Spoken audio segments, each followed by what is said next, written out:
Hey everyone, Shaquelle again here with Passport Snob. If you've been here before, thanks for coming back. If you're new to our channel, go ahead and hit that subscribe button below because there's great content coming that you're not gonna wanna miss. If you haven't already, don't forget to join us on any social media platform of your choice and hit that follow button, guys. So today we're continuing our How to Plan a Trip 101 series. And this is episode 8, guys. We're getting so close to you having everything you need to plan your own trip. So in episode 8, it's only right that we talk about whether or not you need a travel planner or if you're just gonna do it yourself. So stay tuned as we discuss what are the best options. The reason I get fly is Ivan Jasper. I even keep your picture in my passport. Love. Wake up and... So let's get right into it. To be honest, there is no right or wrong answer when it comes to whether you want to use a travel planner or whether you want to plan a trip yourself. My personal preference is to plan the trip myself. I find a bit of excitement in making all the arrangements for trips, and it's kind of my specialty, so I like to do it. However, I'm definitely not opposed to letting somebody do all the work for me, which leads me to my first point. Planning a trip can be very time consuming. If you prefer not to do a whole lot of research, call around to different places and ask questions and move things around to fit within your itinerary, then I would definitely suggest using a travel planner. Especially going through this series, if you decide to use a travel planner and you give them all the information that we've talked about from episodes 4 through episode 7, you'll definitely be ahead of the game and give your travel planner an easier way to plan your trip for you. They'll be able to easily come up with an itinerary based off of the information you've already gathered. It'll just make their job so much easier. If you're anything like me, you definitely want to save as much money as possible when you're planning a trip. My mindset is always that whatever money I don't spend on the actual trip is money that I can use to spend on the trip. So I'm always looking for the best deals. And so this is where it doesn't matter which way you choose. In my opinion, you can get a cheap trip. That one always stumbles me. Anyway, you can get a cheap trip using a travel planner, or even if you plan a trip yourself.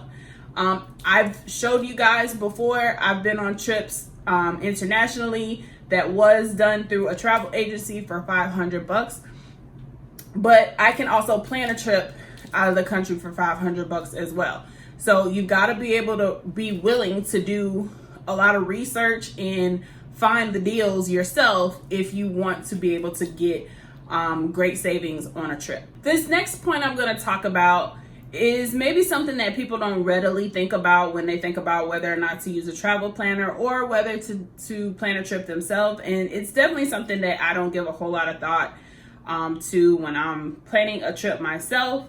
But you want to think about your security. There is a slight greater sense of security for your trip when you use a travel planner, and especially if you decide to use travel insurance. You do have that layer of protection that if something goes wrong, maybe you won't miss out on your trip or you'll get your money back. Whatever the case may be, there is some security to using a travel planner versus if you plan by yourself, the option of travel insurance isn't available to you. As well as if something goes wrong on your trip, you don't have anyone to call because you've made all the plans yourself. So I definitely recommend, if you decide to plan a trip yourself, sometimes even just coming up with a backup itinerary can be very helpful. Using a travel planner will allow you to have someone to contact and ask questions if you're lost or you're not sure what's going on with someone not showing up for a tour that you have scheduled. So there is a sense of security in having that available as an option versus if you plan yourself, you don't have that as an option. The next factor in deciding whether you want to use a travel planner or plan yourself is using an itinerary. This is the main reason that I like to plan trips myself. I like to find things that most people don't normally do or that are off the beaten path. I think I've talked about that before in some of my videos.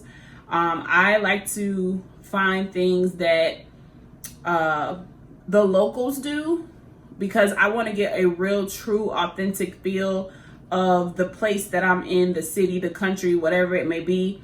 I want to have the most authentic experience.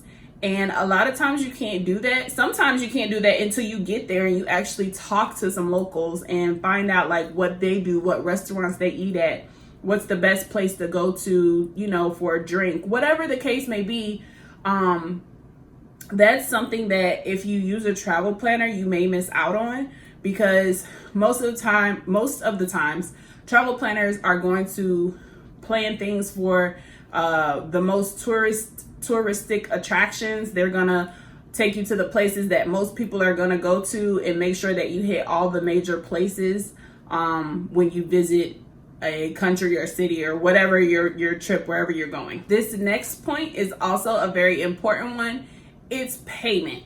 So if you choose to use a travel planner, you can definitely utilize the fact that you normally only have to pay a deposit up front, and then you would pay portions each month until you are at your final payment, which is usually a couple of months before your departure date. Versus with planning a trip yourself, you may have more money that you have to spend up front in the beginning than you would with a travel planner. So that may not be in your best interest at the time to plan a trip where you have to spend a lot of money up front. So that may be the deciding factor on whether or not you use a travel planner or plan this trip yourself. These are just a few of the pointers that I wanted to talk about as far as whether to choose a travel planner or to plan a trip yourself. There are so many things that I could point out that would be different if you use a travel planner or if you plan yourself. But to me, these were some of the most important ones that you want to think about when making your decision. As I mentioned in the onset, you can't go wrong either way. I know you're going to have an awesome trip one way or the other, whether you plan it or if you let someone else plan it. So just make whatever decision feels right for you. Don't forget to come back every Saturday as we continue to go through the How to Plan a Trip 101 series.